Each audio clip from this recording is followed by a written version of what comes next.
and give me a squeeze and tell me if I need to pump. Here we go. Wish me luck.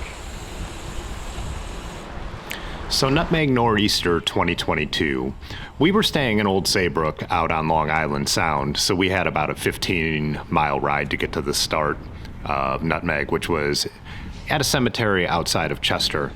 We had a couple, fairly chill roads to get there, and then our trail actually cut off through the woods.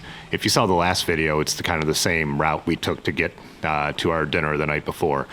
A really cool ride just to get there. The problem is one trail we ended up taking just seemed a dead end. Our Wahoo, I think our ride with GPS, whatever we'd used to plot it, I don't know, must not have been accurate. So we, got a little late. So we didn't actually go to the cemetery. We went straight to the ferry crossing, which is kind of where people congregated. We were some of the first people there, but as soon as we got there, everyone started lining up. Ronnie was passing out the poop bags because Nutmeg this year was an overnight bikepacking trip. Last year, there was a central location. There was a farm, and everyone was just at the farm. There were events, speakers, and all that kind of stuff. I don't know which one I like better. They're both just different.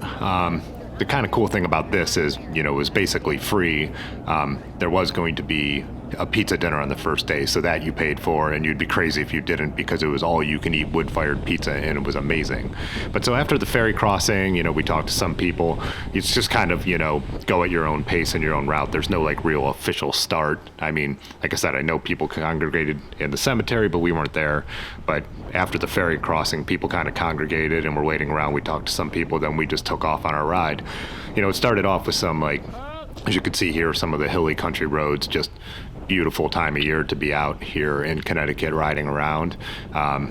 Climby right off the bat, up and down, just like almost all of the places in Connecticut I've been. So you saw at the beginning too, Erin's a little nervous. This is more climbing than, any of us usually do, but definitely in her case as well. So again, he plotted out a beautiful course, and with this first stop was really awesome. This was JP Weigel's workshop, the legendary frame builder. Proud of me so far. We got to stop here. He had donuts and cider out. We got to see some of the bikes he had built. He was chatting with people. And then after leaving the workshop, which I absolutely loved being there, we just went through the back of his property and off into these woods. So that was just a cool experience. What a way to pretty much start the ride after, you get a cool ferry ride, which is not something that's typical around here, obviously. See an amazing workshop and then ride off into the woods behind it. So just already starting the day with just a wonderful atmosphere and experience and all that stuff. Here we're hitting some of the rough stuff again when we're back off road. You've got all the leaves and you've got all the rocks underneath them, so you have to be pretty on top of it. My bike and the setup with the bike packing setup I have going, using the 2 Swift bags, Swift Zeitgeist bags, one on the front, one on the back, and a frame bag, handled really, really well. My bike handles really well off-road, even loaded. It's one of those things where later in the day, after all the climbing, you're like, I feel like I'm more tired than I should be. And I kind of had to remind myself, well, yeah, I'm not only just riding a ton of climbing, I'm also hauling all my gear for the night. So, there's that aspect that made it a little different, but also more fun. It's a little bit more of an adventure, I guess, in that way. I think maybe the downside would be that, you don't, your social experience ends up being with who you're riding with. One, my friends, but, as you can see here, we are passing other people and riding with other people. There's Miggy, Helmet Kids, and I think that was his buddy Alex that went by as well, and we got to hang out with them later on day 2 towards the end. But, so, it wasn't as overall social maybe, and maybe that's one of the downsides, but in general it was still really fun, and, your experiences happened out on the trail, or kind of who you ended up camping around, at the campsite. It wasn't like a campground. It was just like an area along a river, and it's kind of whatever fire you ended up at and stuff like that is who you ended up talking to. Here you can see we did fall in with a group for a little bit, which was kind of nice. There was also a period where there was a waterfall, and I really didn't get a great shot of any of that. I think one thing is I ran into someone who knew the channel, and we were just chatting away while we were there. So but that was a chance to kind of like people kind of congregated. So there were little times that it did like kind of come together, and you did get to hang out with people. So it's not like it was some complete solo adventure, but yeah, just definitely different, and you know, just the way it goes. Still totally glad we went out there and did it. You know, some of these roads, like bombing these gravel hills and stuff like that, is just, it was so fun. And like I've already said, and probably say 5 more times, just absolutely beautiful out here. New England has such an amazing, different aesthetic. You know, obviously the leaves change here in Ohio, and you know, there's hilly, pretty parts of Ohio, but it's all the little, I don't know, stone walls, and everything's just older out there. It just has like, I don't know, it's definitely a vibe, as maybe the kids still say. So there's a little look at my Raleigh and the setup. As I've mentioned, I do want to do a breakdown because I've changed that bike a lot, and it was really well suited for this. Just like I said, it was really well suited for the higher ground hundo that I did the week before, which was super climby with some gnarly trails. But yeah, I'm really thrilled with the changes I've made to the bike. It's just, it feels like a whole new bike. And I guess besides the frame, from the way I first set it up when I got it years ago, it really is a whole new bike. Here's another one of those just really pretty spots riding through the woods along a river. It's hard to take in how like chunky this stuff is on GoPro footage, or how climby it really, that's one of the things that you can never really show on camera, is the grades. You can kind of tell from just, you know, like right there how it picked up so much speed. But getting passed by a car right there, didn't have any trouble with like traffic. It usually wasn't the roads weren't very busy. As you can see here, people are, you know, taking the road, and it's not really an issue, which is always nice. But even when there were cars, most of the passes were pretty respectable, I felt. And then there's stuff like that. You're riding a road, and then there's a sign that says, you know, road no longer maintained. And that's when you get excited. You're like, oh yeah, we're about to hit some fun stuff here. Oh yeah, this section. There's a guy who, I think this is the footage, comes bombing by. Yes, I think that's him. There was a couple times when people bomb past us unnecessarily fast, but there was one specific guy that did it, and then we get down to the bottom of the hill, and he's laying on the side of the road. I think he turned out to be okay, but yeah, you got to be careful out here, especially, like I said, the leaves covering up all the rocky and ruddy stuff. You don't always know what's going to be under there, but it did remind me that there's people who are way more used to this kind of stuff than we are, because they could really send it at a different level. So, and another babe in the woods. Nutmegger. Did you just say the F word? I'm a nutmegger.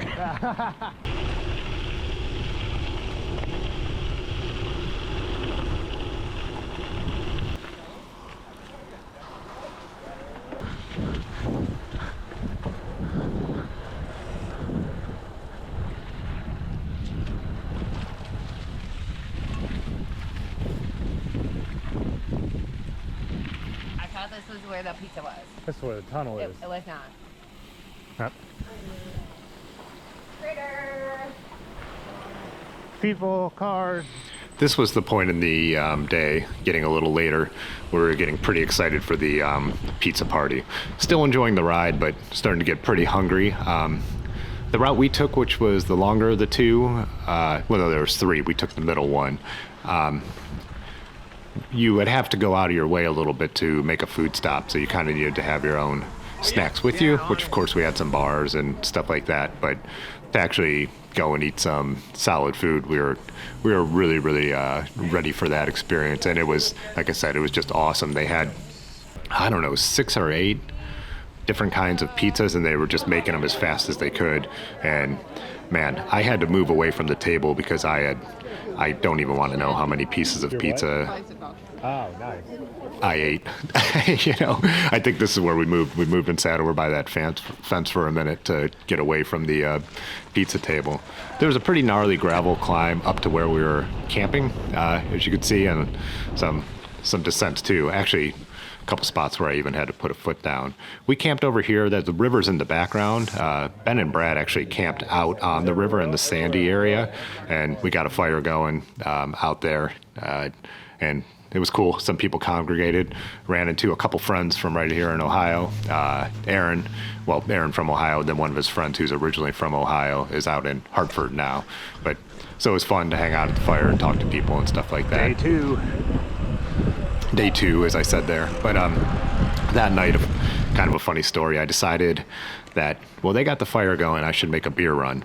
I looked at my Wahoo and it said it was only like a little over 2 miles to get to the beer shop, but it was like something like 600 feet of elevation, so it was basically 2 miles straight uphill. I rode out of the campsite and I was going a direction that didn't feel right, and I kept riding. Then I'm already getting like almost the elevation it said it was going to be, and I realized I'm like 3 or 4 miles in. I don't know what my Wahoo was doing. It routed me some crazy way. I ended up a 9-mile ride in over 1,000 feet of elevation for these 4 beers. So a little bit ridiculous, but especially after such a long day. But I think I was gone for a little over an hour. At the beer store, I actually ran into a couple of the other people who rode there the right way, which wasn't easy either, but it was nice. I got a ride back with those guys because it was already obviously past dark. So it was nice being in the numbers and having all the lights on. So yeah, this is one of those really fun, rocky descents that you come across. And I think day 2, a big chunk of day 2 was similar to what we had ridden last year, but being only the second time I'd ever done it, it was still awesome. There were just some little cues where I'm like, oh, I kind of remember this, and stuff like that. So.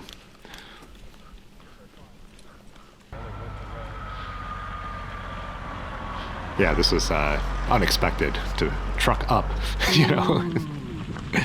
Yeah, and this is some of the stuff I remember from the year before. We're actually kind of up on a ridge, as you can see, and the views from here are just really, really pretty.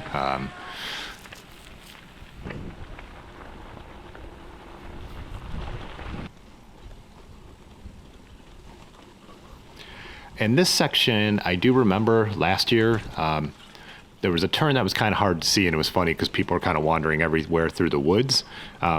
Brad ended up turning the right way. Me and Aaron and Ben didn't last year, so we actually didn't get to see this section with this awesome overlook and this awesome view. Why I didn't take any pictures or get a better GoPro shot, I have no idea. But it had this really cool descent down out of there. So yeah, something I missed last year that I was glad to get back out there and get to see this year. So that was new for us because we had messed up. I didn't understand my Wahoo last year. It started showing me a blue arrow, which means it's redirecting. Now I understand when it's doing that. I'm not on the actual official route. So, lesson I learned after Nutmeg last year.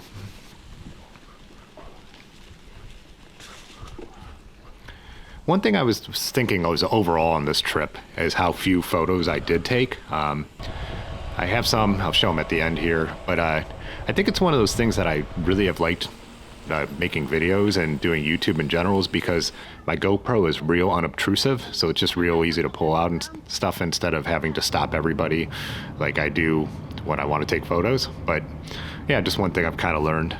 Yeah, the end of the ride, we we're taking the ferry back over to Chester. We stopped at Gillette Castle, another thing I don't know why I didn't photograph because it's beautiful up there. But yeah, when we got back to Chester, we posted up at Little House Brewing and ordered food from across the street, and then like kind of some rougher weather moved through, or it was starting to, and we knew it was going to rain. Ben actually jumped on his bike, rode back to Old Saybrook, dropped off his bike, brought the car back, so we were able to load up all our bikes and not have to do the 15 miles in the rain. And I think everyone was fairly well cooked anyways, but it was really fun to hang out back in Chester. This is where we were kind of sitting, but got to hang out with a bunch of people and just have great conversations. Again, Alex, Keith, Miggy, a number of other people that we were just chatting. Hit one more brewery before we headed back to Old Saybrook for the night. We sat out on Long Island Sound and watched the water for a bit, and then that was pretty much the end of it, and we were off to our next adventure, which included New York City and the OCA Trail, and that'll be the next video. As always, thanks for watching. Peace.